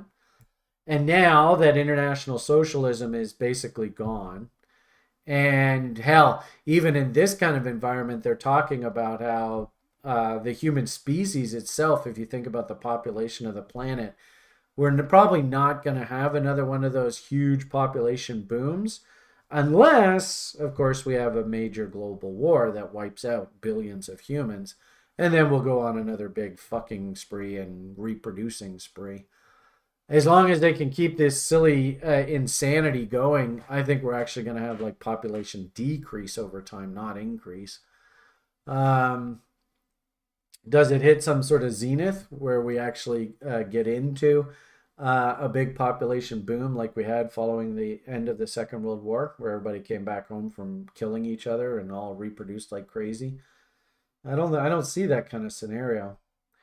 Right now, I might make the argument that the millennial generation is the next generation that's kicking in here. So it should be kind of a muted response here. It'll be interesting to see what the Zoomers and stuff on the other side. You listen to guys like, I think his name's Peter Zahn or something like that. And he's kind of saying like, we're just, yeah, countries like China and stuff like that, their populations are going to fall in half over the coming years. That's not inflationary, that's deflationary. So I wouldn't be surprised if the insanity of the interest rate market that we saw through this particular cycle, we don't see that again for quite some time. Having said that, what should happen here is things like 50% rules. And if anything, if this really gets going, then reload short zones, right? I mean, it's everything that we teach, when it comes to technical analysis and stuff. This is almost more a conversation about like the rubber band kind of effect. So you all should be able to answer this. What is the knee-jerk first stop target? There's your answer if you're a TRIer that you should expect out of this interest rate move. And it's probably what's going to happen through this particular cycle. But remember, nothing moves in a straight line, right? It's all ebb and flow, blah, blah, blah. So you tell me. And all of you should be able to draw this chart and come up with this number. It's not rocket science. It's just, do you actually believe half the shit that this Beamish guy's trying to teach you? What's the number that we should expect that this market, and at any given point in time, now that the cycle has turned and we're back into the rising rate environment, what's the number that we should expect this thing to, at the very least, bounce to? Anyone? I've been blabbing away here for so long, probably most of you have tuned out. Thank you, Nure. There's another guy I absolutely love. Well, I would, okay, so Cotter, you are correct. I mean, WD Gann, absolutely. But what I would expect is at the very least at 38.2, like Mr. Nuri says. So we can draw this study. It's not rocket science. And you can just, where is 38.2s? Right? In fact, actually, I had one student of mine who loved this idea so much, he even called it his pump chaser and dump chaser. So in this case, it would be your dump chaser zone, because it's a dumping market. But let's see if we can throw that on there. Where is our pump chaser zone? There it is, pump chaser. Boom. Well, hello. So how ironic, the technical objective of this window that we're in right now is actually a revisit of the 2000 cycle pivot. That will be like literally the cycle pivot for this 35 bull. So with that in mind, ironically enough, if you are playing the interest rate game right now, in a weird sort of way, I think that,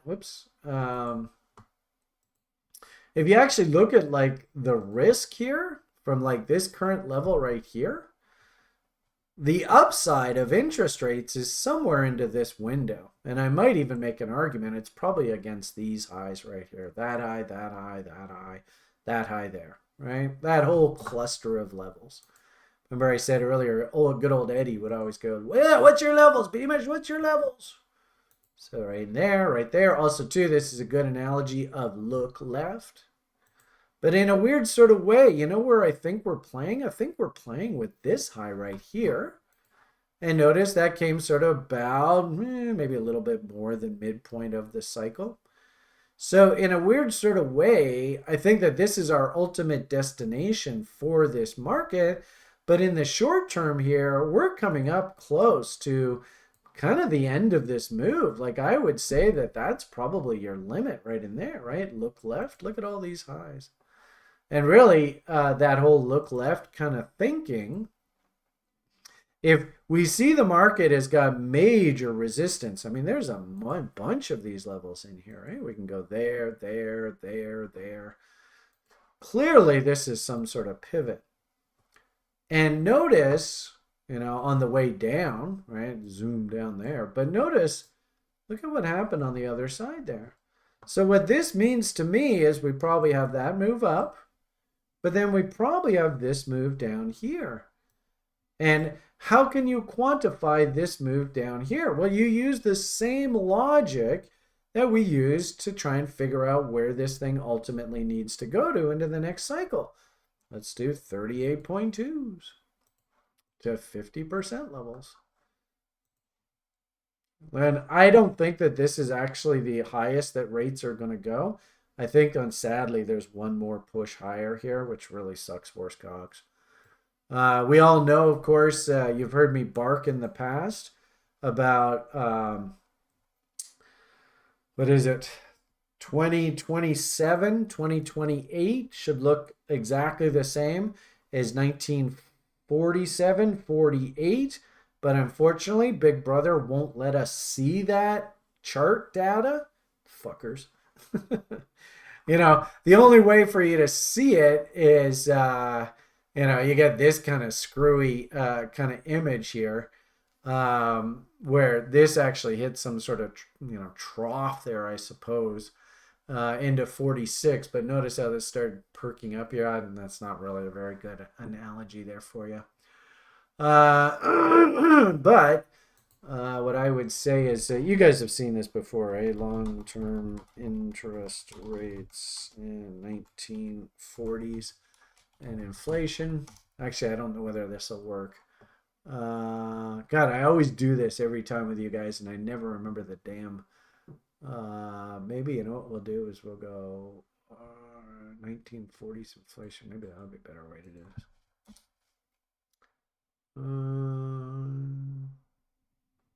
Does anybody remember what the link is that I do?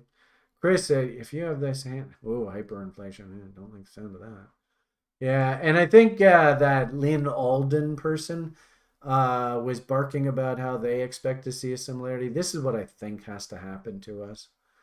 So I still think that there's one more push higher here in inflation, and these numbers here, they're sadly going to make this last inflationary push look like laughable. So I still think that there's one more push higher here. So going back to our chart here, I do like the idea that there's one more push up top here. But notice when I do that 38.2 to 50%, look how nicely that lines up with this low here. So you can kind of see, in a weird sort of way. Oh, hello. I think I heard somebody talking there. Was that Chris? You're so far away. I don't know why. Yeah, you got about 15 minutes left, and there's a second question in the room, just FYI. Okay. So trying to explain these long-term cycles and what interest rates, anybody who's going to start predicting what interest rates do, good luck. That's challenging in itself. But what I would say is we are still in the up phase of interest rates. what we really need to see for us to transition into this next phase where interest rates actually start falling is we need to see an M come in here. And notice this is actually very well defined. So you can see we're still making higher highs and higher lows. That's like this, still making higher highs. We need to see the M actually come in here. And, you know, maybe, I don't think so, but maybe this is the M here. Up, down, up, fail. I don't think so. I think actually this has to go up, down, fail like that. And I actually might make the argument that by time we actually get to that next Jupiter-Saturn cross, this should actually be this window that we're going to have right here, this window right here. This is going to be very similar to what the 1950s were like. And I don't know whether you guys remember the 1950s. I mean, I wasn't there, so I can't tell you. But notice, 1950s, when it came to inflation, we actually had a period where you can see there is 1950 right there. So I think, you know, in this period, this is where they actually talked about really low inflation. And this is why the economy could grow as well as it could. And you had the Nifty 50 stocks and all that kind of talk, because this was, but they called it the low inflation 1950s, which set up that window for us to rally in the stock market to absolutely obscene levels. So that's what I think that this image here is. That's what this is over here. And then you notice, you know, here is the 1960s. So it's this window here that was that Nifty 50 window where inflation was relatively well behaved.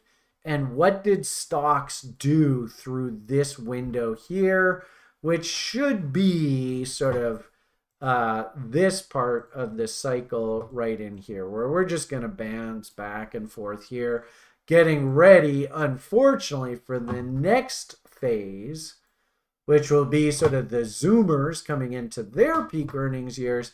And in this phase, we don't have to worry about this now, thank heavens. I think interest rates are probably going to be relatively well behaved. Maybe we go another % higher or so here in the short term. It'll freak out all the people that still remember 0% inflation. But once we get on the other side of this Jupiter-Saturn cross into the next cycle, which will be like when I'm an old man, so that'll be over there, that's when interest rates have to go back up. And then we do probably things like reload zones, or probably test that high, that kind of stuff. Who knows how high that does go. But in the short term, I think that probably most of our conversation, I might even, well, I'll probably be alive, but I'll be a senior citizen. By the time we actually get to this phase, I'll be like all those old timers like Buffett and Larry Williams and stuff talking. You know, I'm in my 50s now, so this will be like when I'm 70, 80, 90 years old, if I'm even still around, you know. So that'll be a long, long, long time from now. But what ends up happening, try and think about this image, is what they're doing right now, and then we go to this image. Let's see where I can find it. And I still have one more question to respond to, so I'll just try and finish off with this, wherever the hell it is. Where are you? Library, here we are. This image. So we are right now, if we think comparatively, so there's the 1920s, the roaring 20s. Here is the dot-com boom, the roaring dot-com days. Here is the Great Depression. But in this case, they did not, the guy who was in power here said, I'm not going to pull a Ben Bernanke. I'm not going to dilute the purchasing power of the currency. The standard of living of a typical American citizen that did not get involved in the stock market is not going to change. Prices are not going to materially change. Yes, all the banks are idiots that loan money on margin. they're all going to get wiped out through here. And it turns out that something like, I think like 50, 60, 70% of all US banks went bankrupt through here because they lent money on margin to people who played the stock market through here. Of course, all those people that borrowed money to play the stock market on margin, they all got wiped out along with the banks. This go round, though, the banksters said, we're not going to let you do that. And sure enough, the solution to this, of course, the guy who was in power here, and I actually think that they created Bitcoin, these people, because they knew that the banksters were not going to let this happen. All the democratically elected politicians through here, they were like, I'm not going to be the next Herbert Hoover. You banksters do whatever you have to do to prevent a Great Depression. The standard of living of the average American citizen who did not get involved in the stock market and did not, go and borrow money and what didn't, fucking deal with these banks that were stupid idiots for lending out ridiculous amounts of money and propping this market up into this event. All those people got wiped out, and they should. But this go around, they did not get wiped out. They were deemed too big to fail. What a fucking fraud. So the past 20, 30 years of our lives have basically been exactly the same as the Great Depression. It's identical.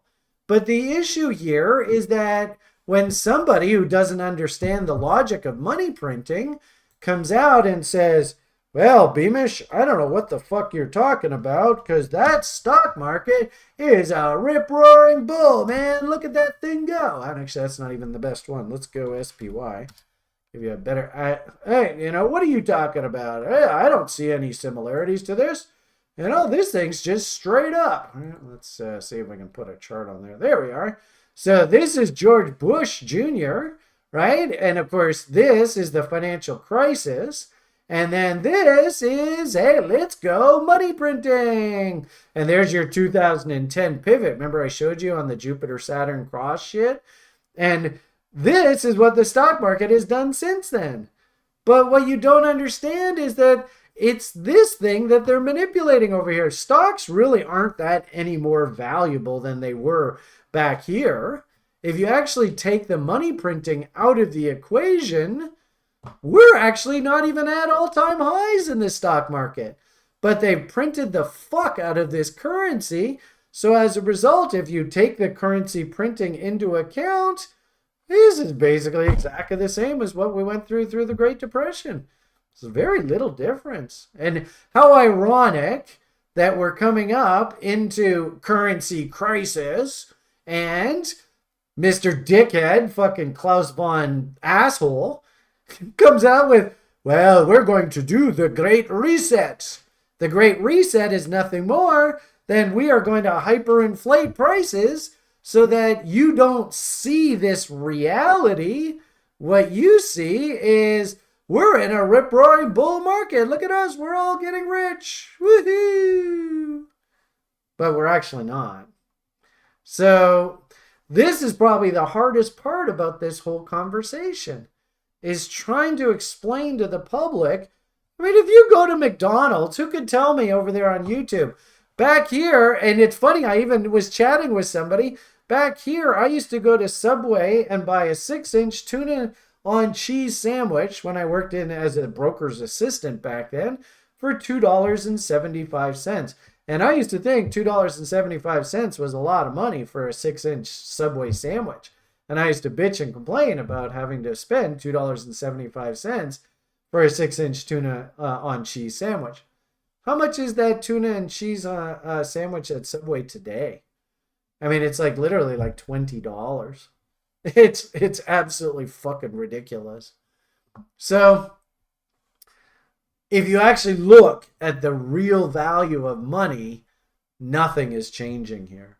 Nothing is changing here. Yeah, that's that same conversation, right? Back here, that footlong would be $5. So here, that footlong now is like $20. So my apologies. The 6-inch tuna on cheese now it's a better part of $10, if not more. And what's tragic, I mean, this is what's really tragic, is if you go down to the States, it used to be that the U.S. currency was the solid benchmark. I mean, if you want to see in brutal reality, here is that image. And it's as plain as day. But the problem is nobody in the public respects this. I mean, it is plain as day. What the hell are they doing now? M2 money supply. Oh, the velocity money. We don't want that. There you go. There's that image. So this is right here. This is Brian's 6-inch tuna on cheese there. So it's not really like the tuna on cheese is any more expensive. There you go. Cotter saying $11.95. It's the value of the currency itself is the tuna on cheese has not changed. It's the value of the currency which has changed. And this is your great reset right there. And the sad part about it is you try and talk to the public about this and they just don't get it. It's like they're thick. They just don't understand. And the worst part about it is that I constantly bark about this, about how, this is basically Milton Friedman 101. He was lecturing American citizens when they started ramping inflation and the money printing up through here. And if you look on a relative basis, right, if we go back to that time period, right, this is 1970s. This is good old Uncle Milty saying, your CPI and your inflation and your price inflation is because they just keep printing money like crazy. Well, how's it happening now? I mean, the good part about the Americans is at least they're trying to get a bit of religion. You want to see something absolutely disgusting, which means that the situation in China is not getting any better, and in fact will probably get a lot worse. Do you see substitute drama teachers, the stupid fucking idiot? And of course, me just even saying that, is that hate speech? No, this is economics 101, you stupid fuck. Is anything changing in China? Have they gotten in front of this inflation problem at all? Well, that statement that I just made there is a blatant fact that inflation in Canada is not going away anytime soon. It is a blatant fact, and yet that statement might actually end up getting me thrown in jail. That's how these idiots know this as a fact, and they want to prevent people like me from pointing this out to the public and getting angry at these democratically elected politicians. And the worst part about this democratically elected politician is he has never, in the entire time he's been in office, had a mandate from the population to actually do this. He is a minority government elected politician. And yet, for some reason, our population has let him get away with doing this. I mean, you can't write better fiction than reality. And this guy might actually have the legal authority to throw a guy like me in jail for actually making that statement. And look at that. Look how the viewers on the YouTube page just absolutely dropped off there. And yet that's a statement of fact. That's not bullshit. That's actually a statement of fact. And what's interesting is I'm hearing in the Canadian media, people are talking about, the housing market, it's not crashing. It's actually starting to move back up. Well, of course it is, because the money printing hasn't stopped. And it's not because houses are more valuable. It's because the currency is collapsing in our faces. It's right there in glorious Technicolor, folks. All right. Let's see. What was question number 2? As I remember, you said that the next bull run in crypto is expected in late 2025. Well, no. That would be like the end of the bull market. Be careful there. That's like saying the bull market in the stock market was in year 2000. No. This is the end of the bull. I might make the argument that the bull's already started. Do you still think so? And do you have a major bull run now? I think that the bull starts about somewhere around the halvening event. That's where the base comes in crypto. If you look at these previous cycles, there's the halvening event, right, May 11th, but you could make the argument that the bottom actually came in crypto way over here. And if you look at the previous cycles, actually, this is a pretty easy question to answer. So there's the halvening event, the previous cycle, but look where the bottom came in. It came in all the way over there. So no. What I would say is 2025, the end of 2025, would be like saying, well, this is the bull market in crypto here. But what you have to understand is that the public's going to go absolutely stupid, idiot, nutso, nonsense market through here. And the public's going to go stupid, idiot, nonsense, nutso in through this period here. This is when Celsius went crazy. This is when Three Arrows Capital came out and said, well, don't sell half on a double. When it doubles, buy more. Right? And that kind of stupid talk. So, no, I would completely disagree with this statement here that it doesn't start in late 2025. This is the end of the bull in 2025. So the bull is happening right now. And I mean, come on.